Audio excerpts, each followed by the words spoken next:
Okay, that's the recording started. So, this week we are moving on to compliance. So we've been through governance, we've been through risk, and now we're on to the third letter of the acronym.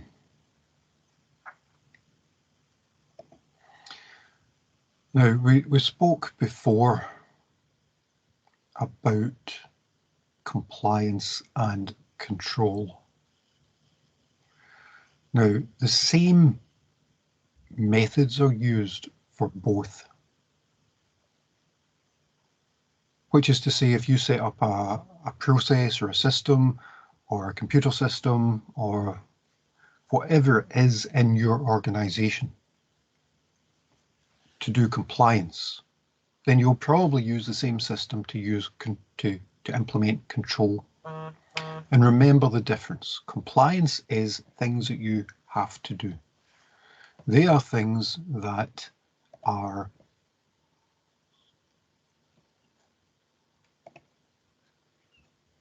part of your regulatory necessities for the organization. By which I mean, if you don't do this kind of stuff, you're breaking the law. So compliance is about understanding the laws of the area in which you are operating, but possibly also other areas as well, depending if you do business with other areas. So compliance is ensuring that you conform to all the legislative frameworks that you may have contact with. And because a lot of this stuff is ripe for automation, there are systems that allow us to do this, things that, store bank transfers, so that somebody can come in and go, oh, by the way, we've stopped allowing bank transfers to Russia. We're just going to check that you've complied with that new regulation. And because all your stuff's on a computer, you can go, yep, here you go. Go check any international code, sort code, account code, anything you want. It's all there. Which would be very different to the amount of work that would be required if that was all simply on paper. And as I've said before, that's often why we get involved with this kind of stuff. A lot of times, lots of these processes end up being on computer and so come within our purview in terms of installing, updating, and ensuring that the system itself is working well. Plus, of course, GRC is a really helpful thing in terms of your career, and we looked at that way back at the start. And it's a good way to advance your career in ways perhaps that you might not previously have thought. So for all these reasons, you should understand legislative frameworks. You should understand different laws, different regulations, different policies, different specifications, whatever it happens to be, to keep on the right side of the law. Now, if you go and look at the materials, and remember, you're better looking on Teams because they're the updated versions, although most of the stuff is on Moodle as well.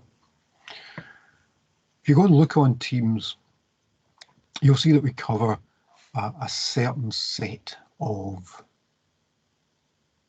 laws.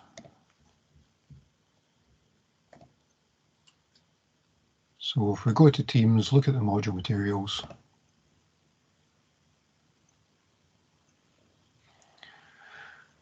you'll see that I've put in information on a selection of laws. And in general, there are laws that particularly apply to us as IT people.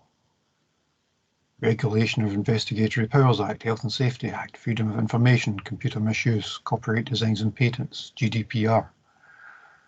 So they're there because, we're IT people. They're the sorts of things that I think, yeah, you absolutely should know about those. But clearly, there's lots of legislation. Just as clearly, we can't cover it all.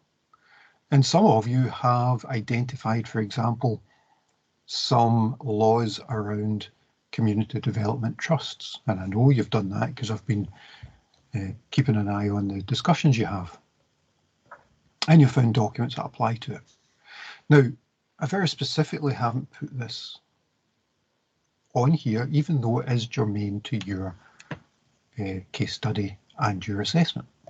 And the reason for that is related to GRC as a whole. Even lawyers don't understand all of the law. That's why you get lawyers who specialise in conveyancing, or lawyers who specialise in criminal prosecution, or lawyers who specialise in international trade. There's an awful lot out there. So clearly we can't cover everything, which brings me back to these are very much IT things, and you definitely should know these.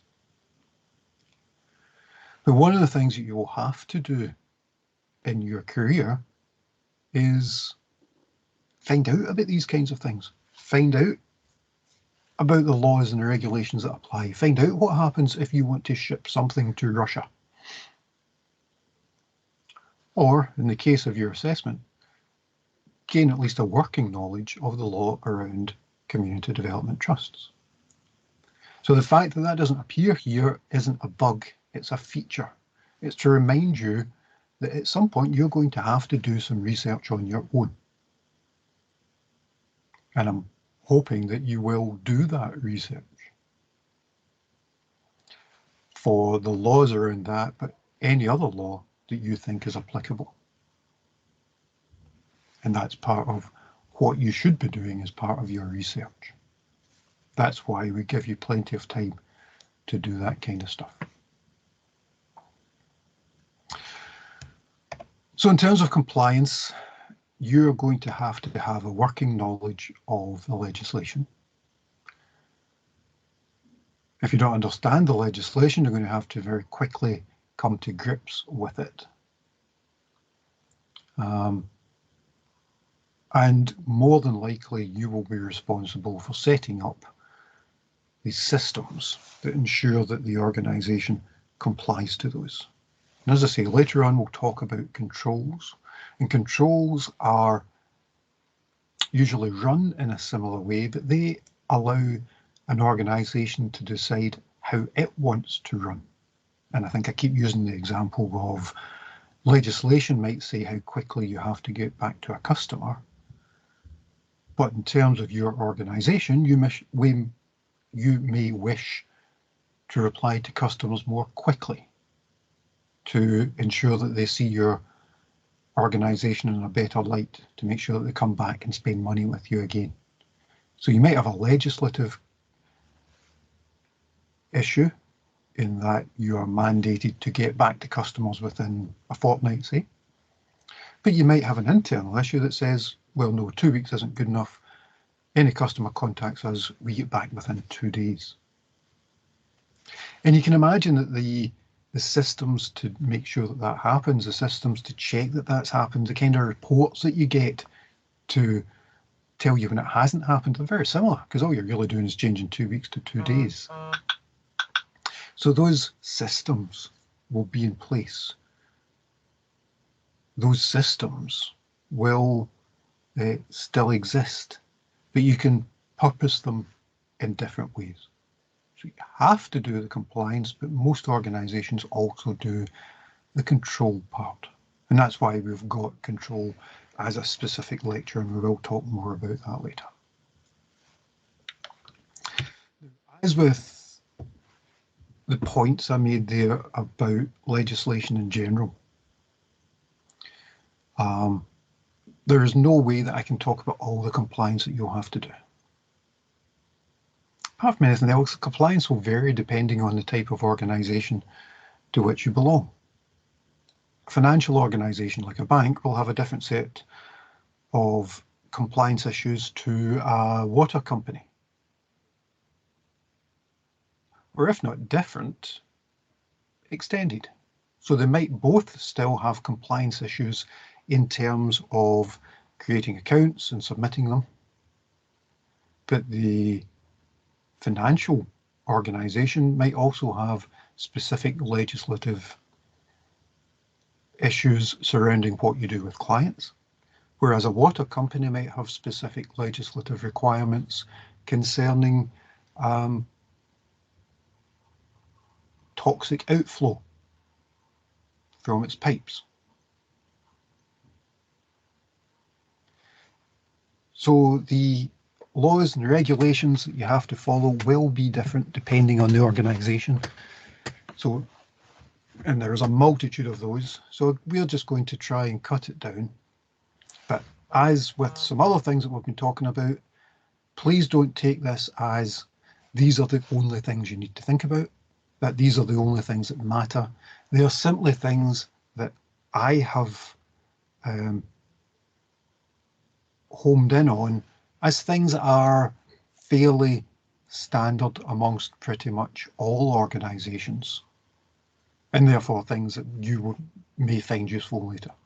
But they are not complete, and you really do need to make sure that you understand your organisation to understand what legislation you do have to understand to complete the compliance issues.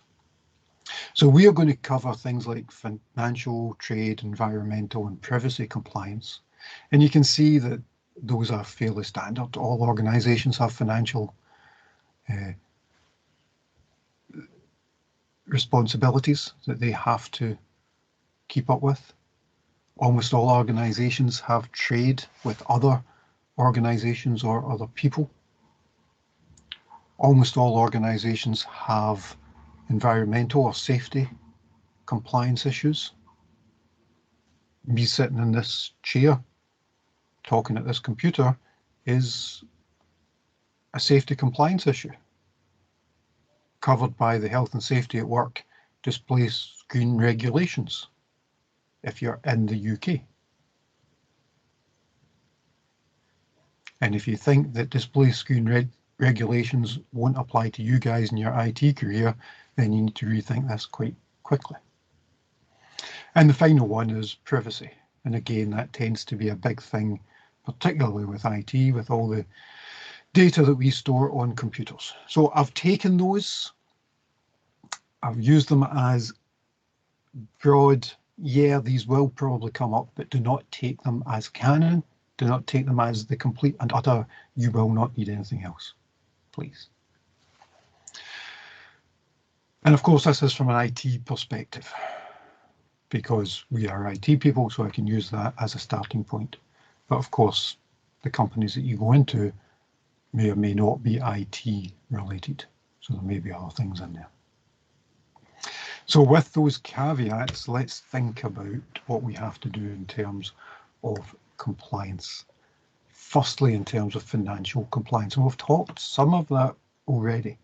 You already know that organisations have to provide financial statements. If you're a company registered at Companies House, you have to send your financial statements at the end of your financial year, and those are stored. And if you don't provide those statements, your company cannot continue.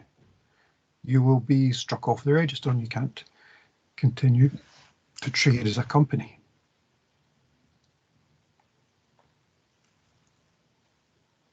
Sorry, I realised I hadn't turned off my phone, so I'm just doing it there. Depending on the kind of organisation that you join, there may be even more stringent rules, because given the financial scandals that we've seen before, and again we've talked about them in previous lectures, many countries have implemented much more stringent financial legislation in order to ensure that they don't happen again. Other countries, such as the UK, haven't bothered on the basis that all the bankers went to the same school and they're all thoroughly good chaps and therefore won't do anything wrong. So they tend to use standards rather than legislation. That's slightly unfair. Of course, there is financial legislation, but it's certainly not as stringent as many other countries. Even the USA, which is not exactly a bastion of restrictions, implemented further financial legislation following some of the financial scandals and recessions that we've had. So ensuring that we have financial compliance, ensuring that all the I's are dotted and the T's are crossed for all the financial things is a key part of all governance issues. And as I said there, accounts actually need to be physically signed off. Whoever's in charge of the organisation at some point will sign a bit of paper saying, yeah, this is true. And if they're not, they can be prosecuted. So not surprisingly, the people that sign that, who tend to be people like managing directors or chief executives, are very keen to make sure that the financial statements are a true reflection of what goes on. That's always handy to know when you are trying to get funding to upgrade a system or change a system. Don't know if we can keep up with the latest financial legislation without these systems. That, of course, may mean that you're not compliant with the blah-de-blah-de-blah Act. That tends to focus people's minds. Sadly, in a way that you won't be compliant with the Health and Safety Act. Doesn't always.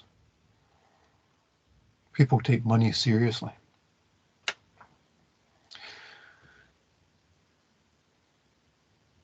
So your system will almost always have financial compliance systems built in. Anybody who's running GRC will have to ensure that financial compliance is part of what they look at.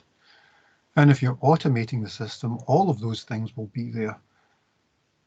Not least if you are as part of a financial organization, because of course, when you have lots of financial transactions, they're very difficult to keep hold of. A computer system will do that quite easily. The next kind of broad theme in terms of compliance is for trade management. There are rules and regulations applying to an awful lot of sales. Walk into a shop that sells cigarettes, there won't be, not only will there not be advertisements for the cigarettes themselves are actually physically covered. So you have to actually know that cigarettes are a thing and know which ones you want and go and ask for them. Local councils make sure that off licenses comply with the rules and regulations surrounding selling to young people. They will actually go and hire people who are underage to go and buy alcohol to make sure that they are complying with those rules and regulations. So trade management can go from those tiny things up to the huge things.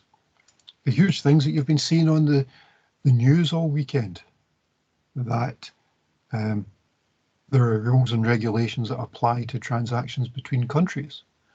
And if countries choose to revoke those, then it means that trade cannot continue. And you've seen that with the implementation of sanctions against Russia, with the, I'm trying not to editorialize here, with the small amount of people and banks whose financial transactions have been suspended.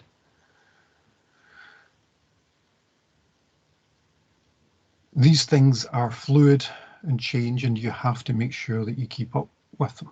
Now, this won't all be down to whoever's in charge of GRC. I've already said that you can't understand all the legislation. Lawyers don't even understand all the legislation. But you must be willing to learn about this stuff when it becomes key to your organisation's well-being and what they're doing. So someone else may be charged with going to find out what the new rules are to sending things to Russia, but you'll then have to understand them to implement them in your system. And of course, if you are the key GRC person, it'll be up to you to chap on somebody's door to say, please tell me that you are looking into this stuff so that we can implement these things. And we can write down somewhere that we're not sending arms to Russia. All of these things come under the GRC remit, both as the responsible GRC person or as the person responsible for implementing GRC systems. Or indeed, if you happen to be both. And that's just the first bullet point there, and you can see there's lots. You may be able to trade, but not trade everything. You may be able to send food to Russia, but not arms. We are currently selling oil to Russia. There's an oil tanker at Sullom Voe right now, taking Scottish oil to Russia. And the Westminster Parliament are quite happy with that. They're not stopping that. I mean, I'm no military expert, but presumably oil is a key component of waging a war for, you know, keeping tanks going and things. But hey, that's why I'm not in charge of the country if I don't understand these finer points of military engagements. So there might be things you can and can't sell. You might be limits to things that you can sell. So you might be able to sell a computer, but not a computer that's too fast. You might be able to sell a Dell PC, but not a quantum supercomputer. There might be taxes that you have to pay. Some of you are seeing that in a micro level. If you're ordering things online, then you're now suddenly having to pay import tax that you didn't do before, because the UK left the European Union and all of those trade legislations have now just gone. And instead of just trading with 27 other countries, we are out on our own and have to create agreements as to how that's going to work, which of course costs money, which is why you're now getting paid tax. You're paying tax on the stuff that you buy. Or there may be labelling requirements, which brings me neatly back to the thing I first started talking about, cigarettes. If you do go to the shop and you're determined to buy some cigarettes and you know where to get them and you get them to open the cupboard, you'll find that even when you get the packet, there'll be big things on the cigarettes saying, cigarettes kill. Cigarettes make your lungs go black. Cigarettes kill unborn babies, that kind of stuff. So it's a fairly obvious labelling requirement, but there'll be other sorts of labelling requirements. And you all know this, you kind of all know this, but probably don't even think about it. Go and buy any food and look in the back of the packet and you'll see a list of ingredients. That's a labelling requirement. It's a legislative requirement. So all of these things are things that have to be taken into account, which is why, as I said, most countries sign up to trade deals. Let's smooth this out because it makes it so much easier. Organisations that don't have those trade deals That's known as sanctions. So, as I say, over this weekend, there's been a lot of talk in the news about sanctions against Russia because we're not trading with them. The UK, of course, imposed sanctions on itself by not trading with Europe.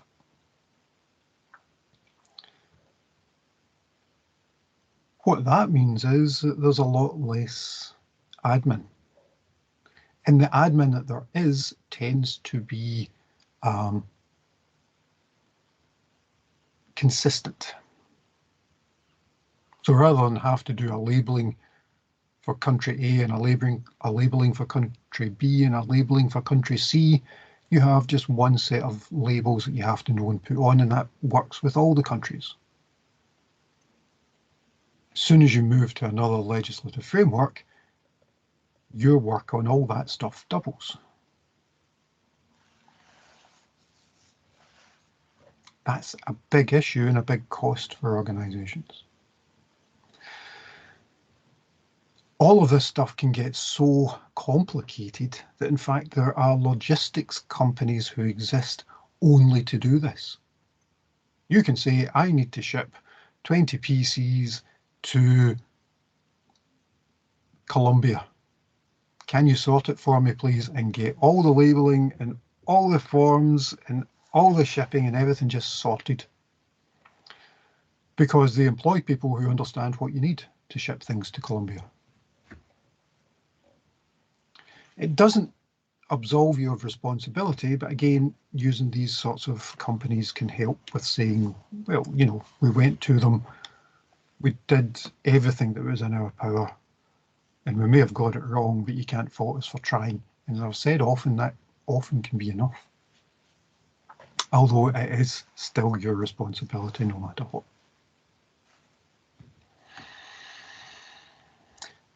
You're all very quiet, no questions so far?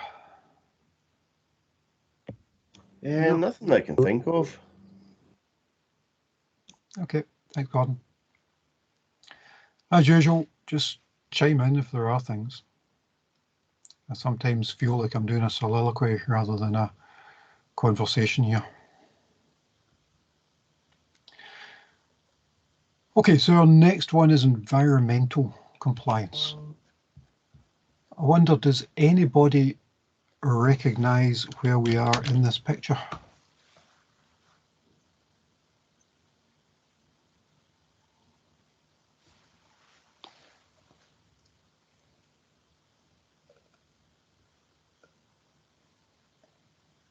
Queen Street, is that what you asked? Yeah, Queen Street, which is, for those who are not familiar with it, It's in Glasgow. You get the old Pinkerton Tower behind it. oh, so you know what the tower is? Is it Pinkston or Pinkerton? Pinkston, I think it might be. It's up at Which? Port Dundas. It got taken down a while ago. And what was it there for? It was a power plant, wasn't it? Was it a coal burning power plant or something? Glasgow, electricity. So we are right in the middle of Glasgow here. As you say, it's Queen Street. Look how close that coal burning power station is to the middle of Glasgow. Now you can see from the cars, this is a wee while ago. Not surprisingly, because can you imagine anybody saying, yeah, we're going to build a coal burning power station right in the middle of Glasgow? Can you imagine that happening now? Can you imagine anybody even saying, we're going to build a massive tower? That's a cooling tower. We're going to build that massive cooling tower in the middle of Glasgow. People will be up in arms. It's that kind of alien, to be honest. I thought you'd photoshopped it when I first seen it.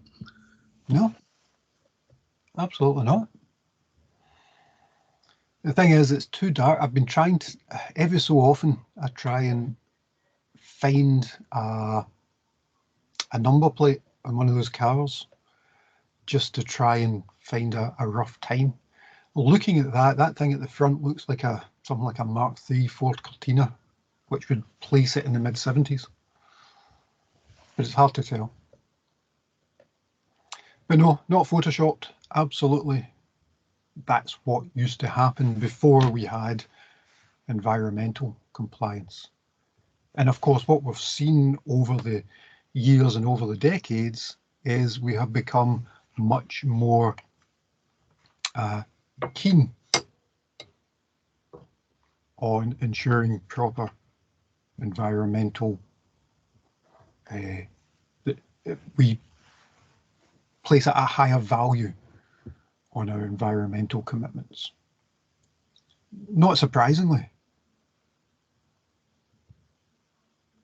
How much smoke are you going to have sucked in just by walking down Queen Street there? So environmental protections have increased. They've increased for a long time, and it's been almost always to protect more and more. That sadly is now starting to roll back again. There were things in the news last year, like possibly even into this year, and it's one of the reasons I spoke about water companies under legislation. In England, the water companies are now allowed to discharge waste into rivers. The legislation simply says that they have to record it. Don't have to stop doing it or anything silly like that, because that would cost money, and the shareholders wouldn't be happy. So we have an issue that here in the US, in a lot of places, environmental protections are being repealed because people want to make more money. And of course, ensuring that we take cognizance of the environment and ensure that we protect it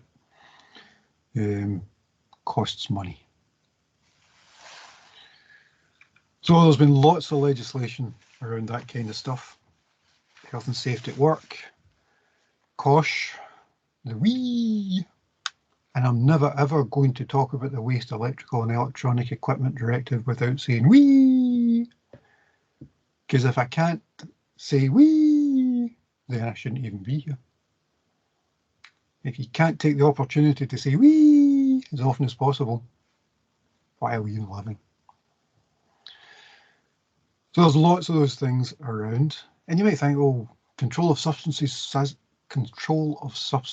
hazardous to health regulations. I'm in IT, what do I care? Well, come back to me the next time you go to change the toner on a laser printer and it falls out and you start sucking it in, and you tell me whether you're interested about controlling substances hazardous to health or not.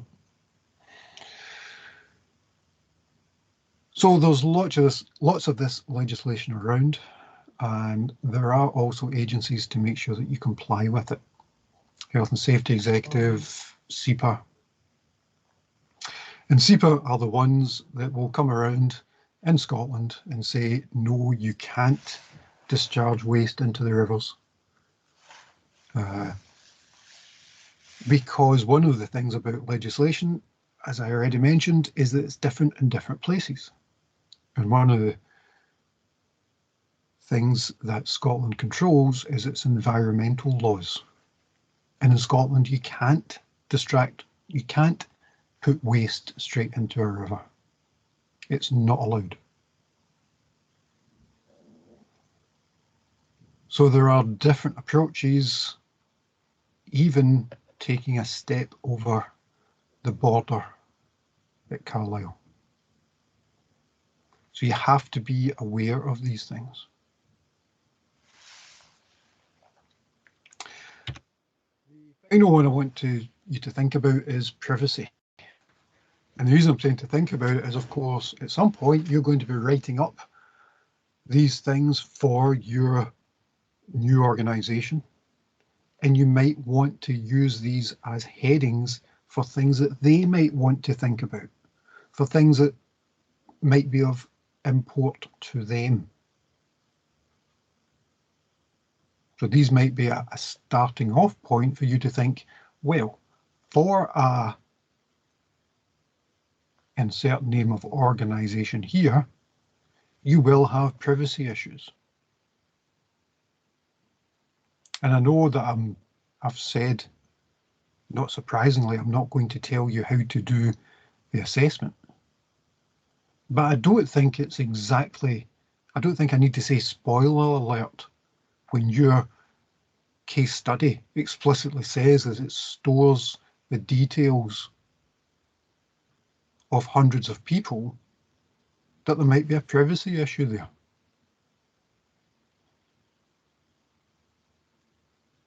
So when you're thinking about the assessment, think about these headings and start thinking how it would apply. Go back and read your case study, think about things that might be an issue, and start to advise your organisation on things that they might have to think about. Privacy is huge because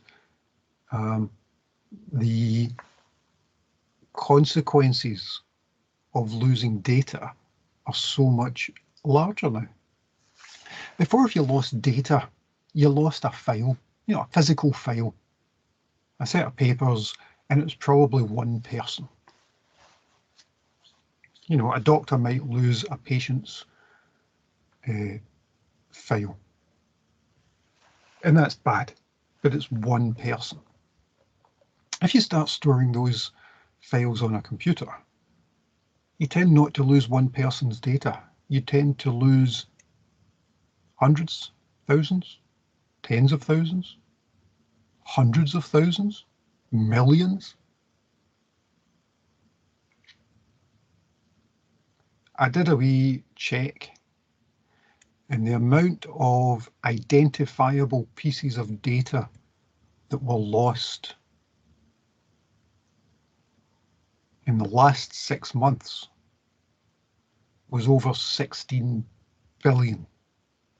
So by identifiable data, I mean information that you can link to a specific person. 16 billion, which is more than twice as many as there are people on this earth. So you're not just losing one piece of information about you, you're losing many. And the bit that keeps me up at night is that's the ones that we know about, the ones that were detected, the ones that were reported. What about all the ones that weren't? What about the criminals who get in and steal credit card information and nobody notices? When's the last time you went through your credit card bill to see if somebody had suddenly set up a monthly debit for, I don't know, a gym for somebody else, or a savings debit that goes to somebody else's account? Nothing big, just a tenner. Tenner that you might not notice, that's got a fairly inconsequential name against it.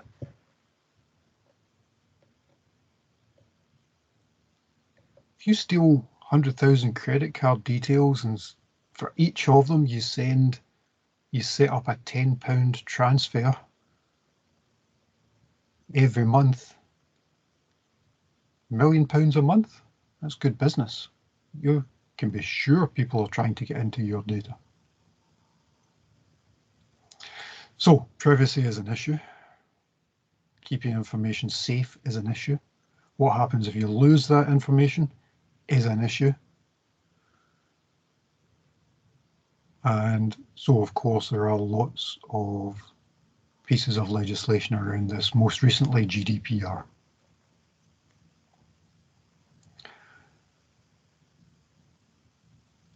The other issue, of course, is that many of these things are stored elsewhere. So the legislative framework may or may not be the framework that you expect to deal with. So, for example, when we were in the European Union, data had to be stored in the European Union. And if the data was going to be transferred anywhere else, you had to give explicit information for that to happen.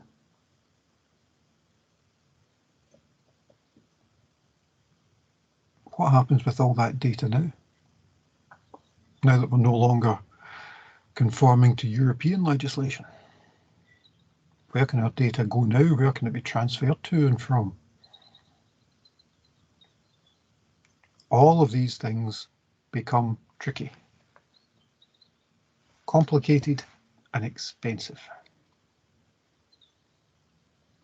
You've signed up to loads of sites. I know you have. Did you read all these rules and regulations about where your data was going to go? What they were going to store about you? It's so pervasive it's even become a joke. Oh, I'm sure I was talking about buying a car and my Alexa was listening in, and the next day I went online and the website showed me adverts about new cars.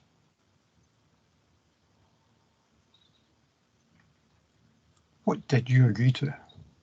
And what are you asking your users to agree to?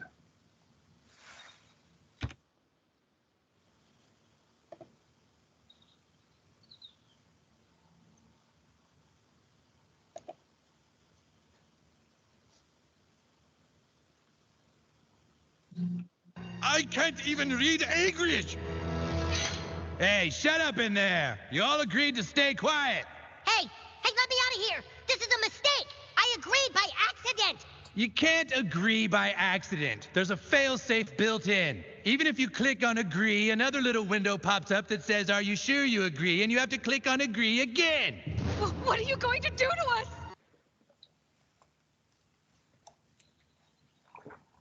We've all been there. Any questions? No, I don't think so.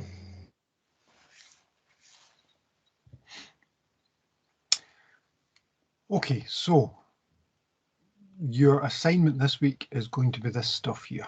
I want you to think about those types of compliance. Think about what pieces of legislation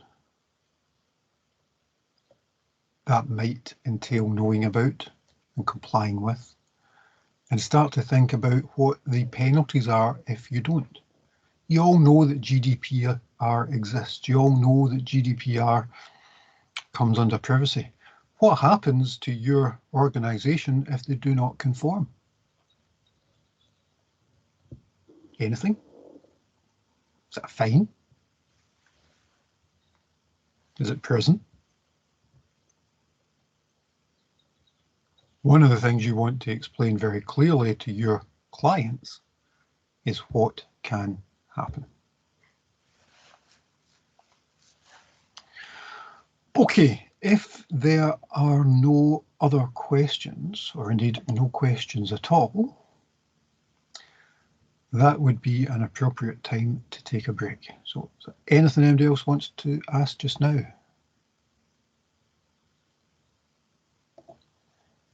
Okay, in that case, let's get up and walk around for 15 minutes and I'll see you back in 15. Okay, Thanks, Tony. thanks folks. See you soon. See you shortly. See you in a bit.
Right, and we're back.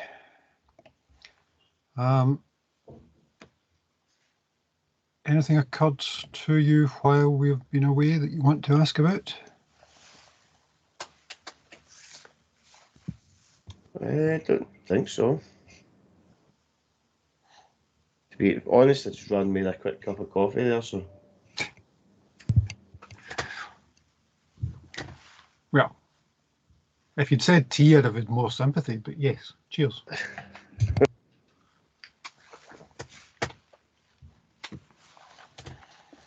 Coffee, you just kind of chuck in and go. Tea takes some time. You've got to brew it and make it taste just right. Coffee's just, well, coffee's going to taste awful no matter what you do. That's really what it comes down to.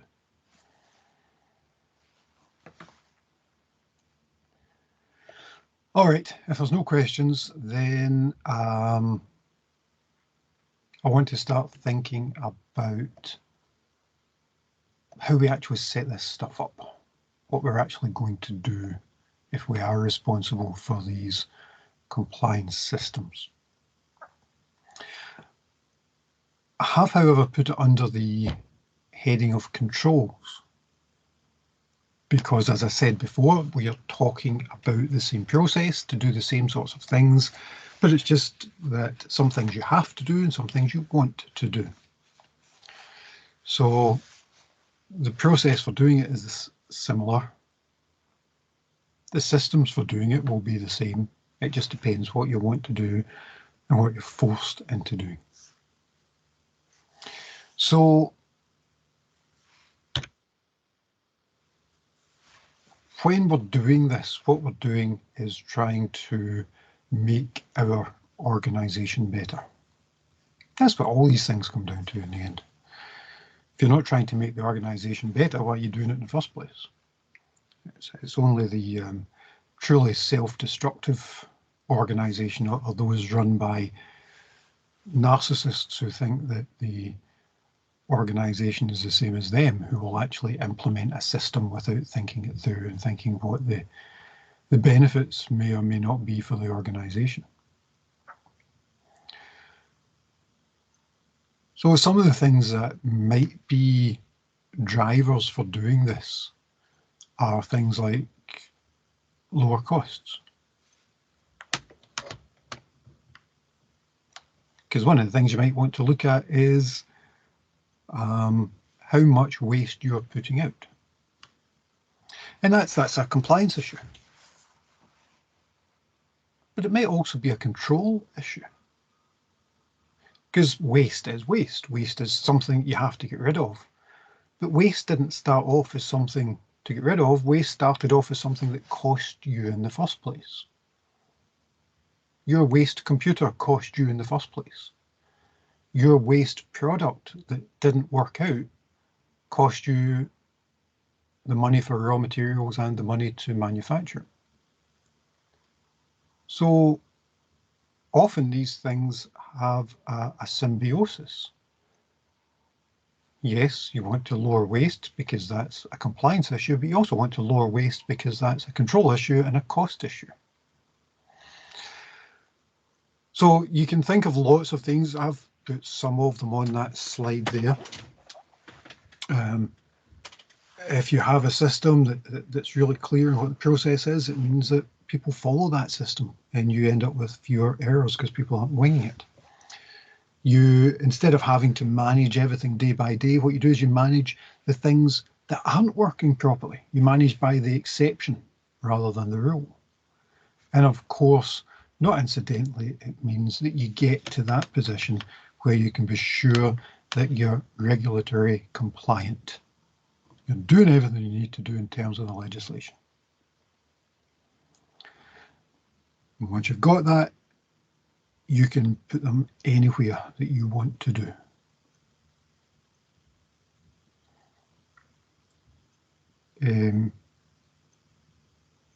As I said, it might be a compliance issue. You need to get back to customers within 2 weeks.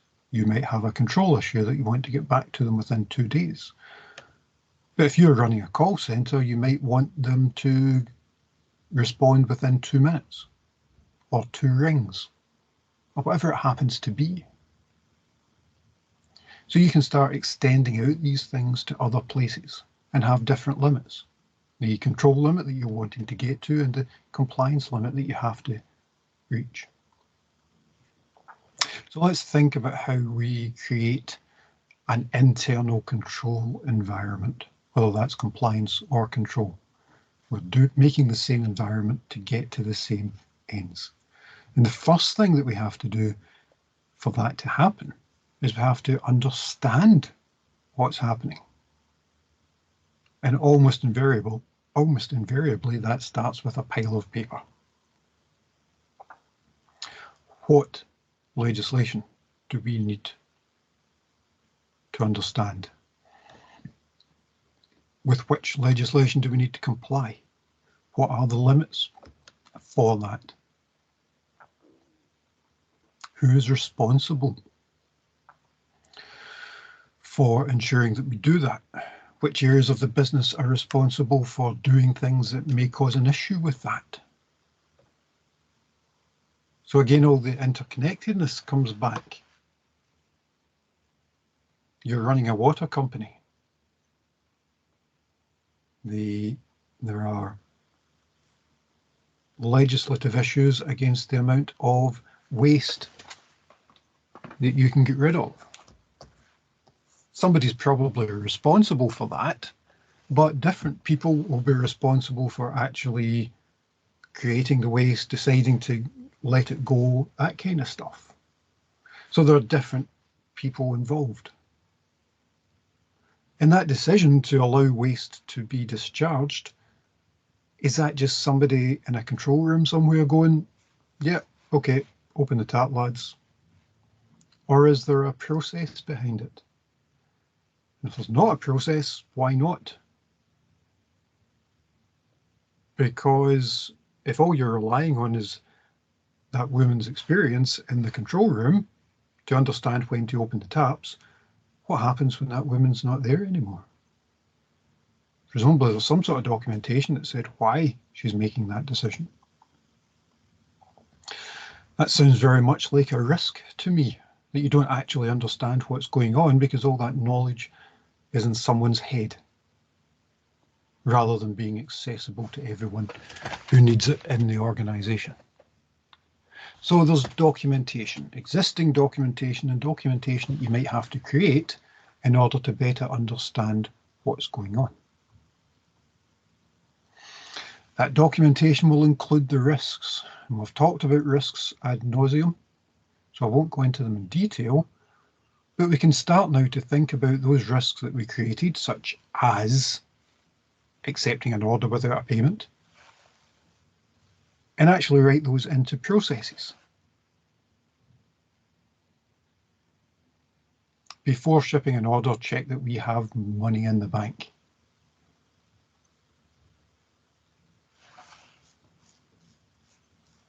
If we understand the risk, we can make the control. Is the money in the bank? Do we have an organisation who have a credit rating? Do we extend them credit? How does that work? And the best part, of course, with computer systems is we don't need somebody to make it work. We set a rule that says whenever we're about to do a shipping note, we make a check. And we check that we've got the money, or we check that they're being given credit. And we don't create the shipping note unless all of those rules, all of those controls have been followed. And if they haven't, we don't create the shipping note, we create an exception report saying, we've not done this, here's why, somebody go check this out. Now, it could be that somebody sits in an office somewhere and goes, yeah, I know about this one, that's fine, move ahead. But again, it's part of that idea that it's all documented. It's not just it happened. It's, no, we knew it was an issue. We flagged it as an issue. Fred in accounting said it was okay. He signed it off. And that's why we did what we did. So you're not doing things blindly. You're doing things knowingly. You've decided that this is the right thing to do. So we get documents, we understand the risks, we understand the limits of those, the controls, and then we can start to implement those. Then, as we are using the system, we can implement those tests. Now, there's two ways we can do it. The way that I've just described, which is a preventative check. In other words, before we do something that's outside our normal rules, here's what we're going to look at. Or they can be detective. Over the last month, what was the percentage of staff absences? You can't prevent staff being off, but you can check later whether it was more than you would expect. Is there a reason? Is there something happening that we should know about? And of course, the number of staff being off isn't a legislative issue, that's a control issue. That's a control issue. So it's not compliance, it's control. Whereas the example of the preventative check there might be legislative. Only someone who has the requisite skills may create the accounts. So you have to have a chartered accountant to do that, for example. So we've got this distinction between things that we do to stop things happening, things that we do to figure out what happened, and whether or not they are compliance or control issues. Once we've got that, we start to think about what we do about them. How do we fix them? And again, the example I gave, the fix was, instead of creating the shipping note, we create a different report, pops up in someone's desk to say, do you want to do this? Yes or no? Of course, that might not be the end of the matter. If we're getting to that point just as we're about to ship, the question might be, why did we accept the order in the first place? And we might want to think about where we do that check. If they haven't paid, why did we accept the order? If they didn't have credit, why did we accept the order? Maybe we're doing these checks in the wrong place. Regardless, there will be somebody whose job it is to see all these things and to go over them, to make sure that it's what we wanted to do in the first place. Did we want them to stop this order? Or was that the wrong check? Or was it in the wrong place? Or are we happy that that's the system working as it should do? And of course, if there are more of those coming to light, so if you're getting lots and lots of these exceptions coming through where you're just about to ship something and you realise that nobody has paid for it, maybe that's where you put the check somewhere else and say, no, hang on, we're just doing this far too late. We need to check earlier. So only accept the order if you get the payment at the same time, for example.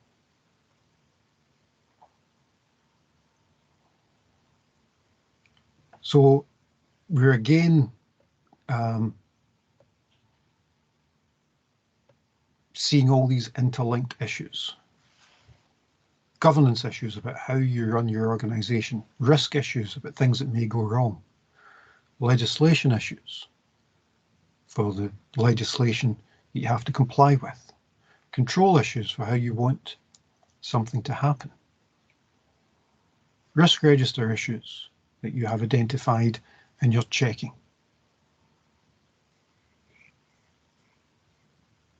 So all of these things come into each other so that in the end, we make the organisation better.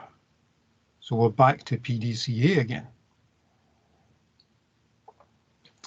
Are the actions we are doing making the organisation better? Because it could be that we've stopped all these shipments and we shouldn't have. We may be doing the wrong thing. Actually, maybe they're supposed to go. And the fact that we have delayed this is the issue. But again, Unless we know that it's happening, we can't decide whether what we're doing is the correct response and whether we want to change that response. So we'll go around that wee circle again, that wee PDCA thing. We'll figure out what's going on. We'll make a change. We'll see if that has made a difference. And if not, we'll see what difference it did make. We'll decide on another change, and we'll keep going round that virtuous circle to get the organisation better.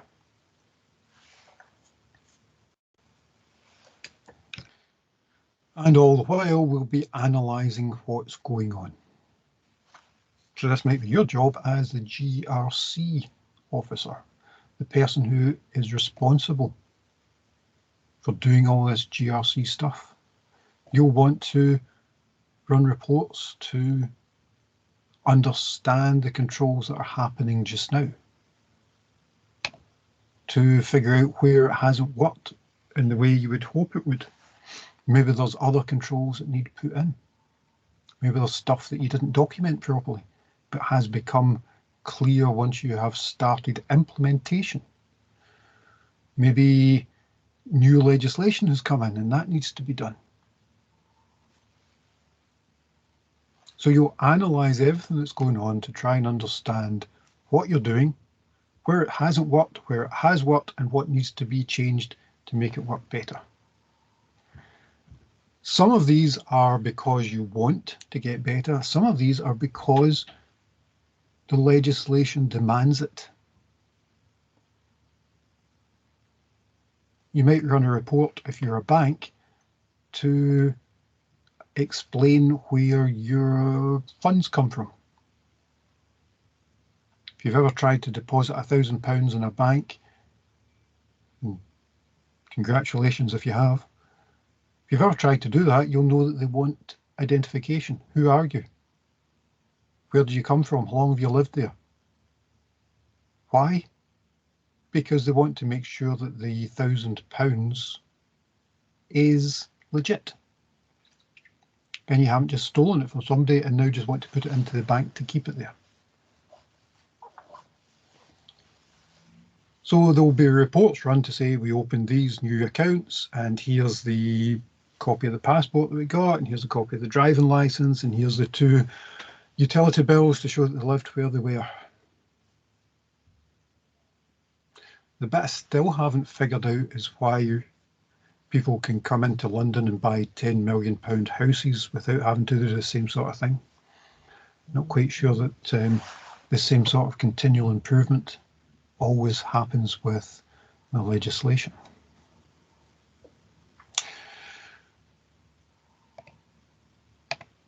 And as I say, we will continue to try and optimise this process.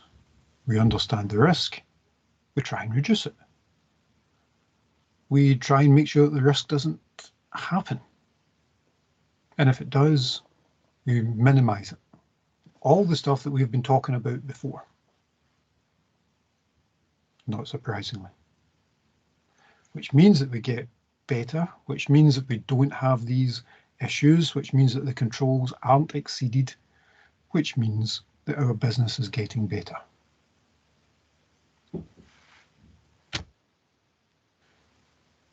Questions?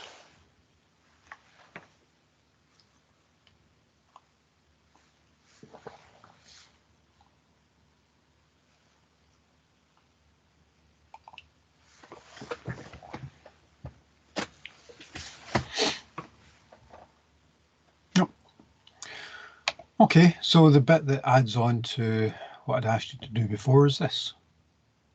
Start thinking about how you would document that for your case study. And when I say the initial documentation stage, what I'm really saying is explain to your clients what this involves, why you should do it, and start off giving them some examples of what they might want to do.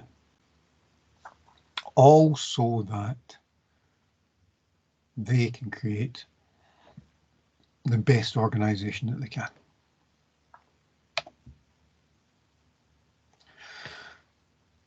Okay, that's the end of that one. Any questions?